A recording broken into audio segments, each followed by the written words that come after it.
సరే ఏంటి sir Tihar jail విశేషాలు? పాపం ఎమ్మెల్సీ కవిత భయపడిపోతున్నారంట. ఒక పక్కేమో గ్యాంగ్స్టర్లు, టెర్రరిస్టులు వాళ్ళ మధ్య అసలు నిద్ర కూడా పట్టడం లేదంట సార్ ఆమెకు. జపమాల కావాలని చెప్పిందంట మా తల్లి. జపమాల కావాలనంట. జపం ఏం చేస్తే ఎట్లా? మీరు జపం చేస్తారా ఎప్పుడన్నా? జపం ఆమె జప చేస్తారంట. బీరు బ్రాండ్ చూసి భయం వేస్తుందేమో సార్. అదే ఇప్పుడు జపమాల తీసుకొని వాళ్ళు ఏమైనా చేయవచ్చు కదా. అదే పజల్ ఆమె జపమాల తీసుకొని బీరు బ్రాండీ విస్కీ రమ్ము అన్నీ ఉంటాయి కదా, అన్నీ గుర్తు చేసుకుంటూ ఉంటుంది అనమాట. అది ధైర్యం వస్తుంది అనమాట. అంటే మత్తు తాగే ఇలాగ మత్తు పదార్థాలు సేవించే అవకాశం మనకు లేదు కాబట్టి. ఆంధ్రాలో అయితే 2725 బ్రాండ్ల పేర్లు ఉన్నాయంట. అవి కూడా పంపండి. అది అవి వేరే ఉంటాయి. అవి జపమాలకు రావు. అవి బూమ్ బూమ్ అని ప్రెసిడెంట్ అని వేరే ఉంటాయి మరి. ఇదేమైనా ఇక మొత్తం లిక్కర్ గుర్తు చేసుకుంటుంది అన్నమాట. బీరు బ్రాండీ విస్కీ వోడ్కా విడ్కా అన్నీ ఉంటాయి కదా అని కొన్ని కూల్ డ్రింక్ పేర్లు కూడా యాడ్ చేస్తే మొత్తం 108 జపమాల అయిపోతుంది. అవి గుర్తు చేసుకుంటూ ఆమె కాలక్షేపం చేస్తుంటుంది. ఎందుకంటే ఆ బతుకమ్మ అలియాస్ కవిత బయటకు వచ్చే అవకాశం మాత్రం లేదు. మెయిన్ సూత్రధారి ఆమెనే ఈడీ చెప్పేసింది. ఇంకోటి నా కొడుకే ఉన్నాడు, నేనే సంసారం చేస్తున్నా, నేనే పిల్లల కన్నా నాకే ఉన్నారు పిల్లలు, నేనే సంసారం చేస్తున్నా అని చెప్పి మాట్లాడుతుంది. కోర్టుకు ఇచ్చింది. అదే పరీక్షలు అంటే ఎవడి పరీక్షల్లో పోయి కడుపు మార్చుకొని తల్లిదండ్రులు ఉపవాసం ఉండి యూపీఎస్సీ ఎగ్జామ్ రాసుకుంటూ హాస్టళ్లలో ఉండి స్విగ్గీ జొమాటోలో ఒక పూట పని చేసుకుంటూ ఒకటి చదువుకుంటూ ఒక్కొక్క జీన్స్ ప్యాంటు 6 నెలలు వేసుకుంటూ చినిగిపోయిన బట్టలు వేసుకుని యూపీఎస్సీకి ప్రిపేర్ అయ్యి కష్టపడి ర్యాంక్ తెచ్చుకుంటే తీరా వెళ్తే శనగల బఠానీలాగా క్వశ్చన్ పేపర్ లీక్. 17 సార్లు క్వశ్చన్ పేపర్ లీక్ చేసినావు. వాళ్ళ ఉసురు నీకు తలగదా? వాళ్ళ పిల్లలు కాదా? వాళ్ళు నువ్వు కన్నట్టు కనలేదా పిల్లల్ని? వాళ్ళకేమైనా గాలిగూడి పడ్డారా పిల్లలు? నీ కొడుకు వాడు స్కూల్లో ఇంత బుడ్డోడికే, నువ్వు స్కూల్లో ఉన్నోడికి నువ్వు ఎగ్జామ్కి ఇంత పడిపోతున్నావు. వాళ్ళు జీవితాన్ని పరంగా పెట్టి అదేవిధంగా చదువుకునే విద్యార్థులు, భవిష్యత్తు ఉజ్వల బంగారు భవిష్యత్తు ఉన్నటువంటి విద్యార్థులు, తెలంగాణ కొరకు ప్రాణాన్ని ఆహుతి చేసినటువంటి విద్యార్థులు, వాళ్ళ పరీక్షలు కావా? వాళ్ళని ఎప్పుడైనా పట్టించుకున్న పాపన పోయినావా? వాళ్ళ ఉసురు నీకు ఎందుకు తగలదు? తెలంగాణలో ఉన్నటువంటి విద్యార్థులందరూ దగా చేశారు, మోసం చేశారు, పేపర్ లీకులు చేసి నిరుద్యోగుల ఉసురు తీసుకున్నారు. వాళ్ళ ఉసురు నీకు తగలదా? ఇప్పుడేమో శుద్ధపూసలాగా ఎరి పుష్పాలాగా మాట్లాడతావు. ఎగ్జామ్ ఉంటే పోతే అంటే మీ తిహార్ జైల్లోనే 19,000 మంది ఉన్నారు ఖైదీలు.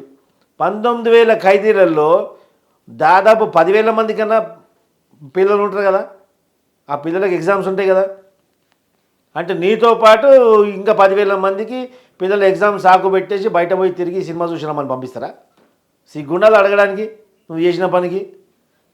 ఈ ఉద్యమం చేసిపోయినావు వాళ్ళ జైలుకి ఇట్లా అని. అలాగా సార్, ఇదే స్కామ్లో సౌత్ సిండికేట్లో ఉన్న ఒక కీలకమైన వ్యక్తి, ఆయనకు బ్యాక్ పెయిన్ ఉందని చెప్పి ఫస్ట్ 5 కోట్ల రూపాయల ఎలక్ట్రల్ బాండ్ కొన్నాడు, బీజేపీకి ఇచ్చాడు. బ్యాక్ పెయిన్ అయినా ఉందని ఆయనకు బెయిల్ వచ్చేసింది. రాగానే ఆ డేటా చూస్తే సెకండ్ 50 కోట్లు వేసాడు. మొత్తం ఆ 100 కోట్ల స్కామ్లో 55 కోట్లు బీజేపీ పార్టీకే చేరాయి కదా. అంటే మీరేమో సాధ్యం కాదంటారు. వాషింగ్ మిషన్లో వెళ్ళిపోతే అయిపోద్ది. ఎలక్ట్రల్ బాండ్స్ ద్వారా బీజేపీకి పోయింది, ఏ రకంగా పోయింది దాని ఎంక్వైరీ వేరే. ఇప్పుడు ఈ సౌత్ గ్రూప్ కంపెనీ బయటికి రాదు అంటే బయటికి వచ్చే అవకాశం ఉండదు. ఎందుకంటే పే చేసి అక్కడ ఎలక్ట్రల్ బాండ్ బీజేపీతో కలిసిపోతే అయిపోద్ది. ప్రజలు చెట్టు కట్టేసి కొడతారు. ఇప్పుడు ప్రజలకు చైతన్యం వచ్చేసింది, తెలిసిపోయింది ప్రజలకు. ఏదో బీజేపీలో విలీనం అవుతుందని చర్చ అయితే జరుగుతుంది. బీజేపీలో విలీనం కానీ పోయి పాకిస్తాన్లో విలీనం కానీ వీళ్ళకి ఏం కాదు. బీఆర్ఎస్ త్వరలో విలీనం అవుతుంది అని. అది విలీనమైనా మొత్తం కనుమరుగైపోయిన పార్టీ విలీనం ఓడి చేసుకుంటాడు. నువ్వు పట్టురా బాబు అని చెప్పేసి బీఫామ్ ఇచ్చి కంటెస్ట్ చేయరా అంటే కూడా నీ బీఫామ్ నీ ముఖాన కొట్టేసి వెళ్ళిపోతున్నాం. కానీ నీ పార్టీని పెట్టుకుంటుంది ఏంది? ఏమో సార్, మీరైతే దారుణంగా మాట్లాడుతున్నారు. పాపం తెలంగాణ జైల్లో టెర్రరిస్టులు ఉంది అంటే కుళ్ళిపోయిన కాలు ఉంటెంత కొట్టేస్తేంత, అర్థమైందా? అట్లా ఉంది. ఎందుకు తెలంగాణ సమాజానికి కనీసం వాళ్ళ మీద సింపతి లేదు? ఇప్పుడు ఈ కల్వకుంట్ల కుటుంబం అంతా తెలంగాణలో ఒక పిచ్చకుంట్ల కుటుంబంగా మారింది. మొత్తం దొరికినట్టు మొత్తం కుటుంబ సభ్యులందరూ చెట్టుకోడు గుట్టకోడు దోసుకున్నారు. అదే చెట్టుకోడు గుట్టకోడు పోయింది ఇప్పుడు కనుమరుగైపోయి. వేరే భార్యాభర్తలు మాట్లాడుకుంటే వాళ్ళ ఫోన్ ట్యాప్ చేసేంత దుర్మార్గులారా నీచులు వీళ్ళు. భార్యాభర్తల ఫోన్ ట్యాప్ చేసి ఆ సంతోషరావు హ్యాపీరావు వాళ్ళ సొంత భార్య ఫోన్ కూడా ట్యాప్ చేసుకున్నట్ట. ఇదేం కర్మ? వీళ్ళు మనుషులేనా అసలు? ఏమో వాళ్ళ ప్రాబ్లం ఏంటో, ఏం డౌట్స్ ఉన్నాయో అరే ఏం డౌట్ భార్య ఫోన్ ట్యాప్ చేస్తాడు ఎవడన్నా వేరే వాళ్ళు కాపురాలు కూల్చుతారా? వీళ్ళు కాపురాలు కూల్చుతారు, ప్రభుత్వాలు కూలుస్తారు, ప్రాజెక్టులు కూల్చుతారు. నీ అమ్మాయిలు కూల్చుడు పారుగాను. నీ ఇల్లే కూలిపోయింది కదరా ఇప్పుడు, సర్వనాశనం అయిపోయారు కదా. అమరవీరుల కుటుంబాలు ఇట్లా మన్నెత్తి పోస్తురు నీ మీద మనువైరా అని. అలా ఉసురు తగిలింది. ఎందుకంటే అమరవీరుల ఉసురు తగిలే ఖచ్చితంగా అమరవీరుల ఉసురు తగిలి ఈరోజు బీఆర్ఎస్ పార్టీ ఆ గతికి వచ్చింది. కల్వకుంట్ల కుటుంబం ఆ గతికి వచ్చింది ఈరోజు. ఒకడేమో భూ కబ్జాలు, ఒకడేమో ప్రాజెక్ట్ కబ్జాలు, ఒకడేమో డ్రగ్స్, ఫోన్ ట్యాపింగు, ఒకడు కాళేశ్వరం. తూ తూ తూ తూ నీ బతుకు పాడుగాను. మీరు ఏ విధంగా 10 సంవత్సరాలు ఏ విధంగా పరిపాలించారు కదా, 10 నెలలు కూడా మీరు ఉండలేకపోతారు రాష్ట్రంలో. 10 నెలలు కూడా మీరు రాష్ట్రంలో ఉండలేకపోతారు. ఇప్పుడు మీ రాష్ట్రం ఇచ్చిపెట్టి పారిపోవాలి. ఒకవేళ బై ఛాన్స్ మీరు ఎక్కడన్నా కూడా మీ సెక్యూరిటీ లేకుండా, మీ కారుకు బ్లాక్ అద్దాలు లేకుండా ఎక్కడన్నా మీరు ఏ చౌరస్తా మీద నిల్చున్నా కానీ ప్రజలు దిగిలి మిమ్మల్ని కొట్టడం ఖాయం.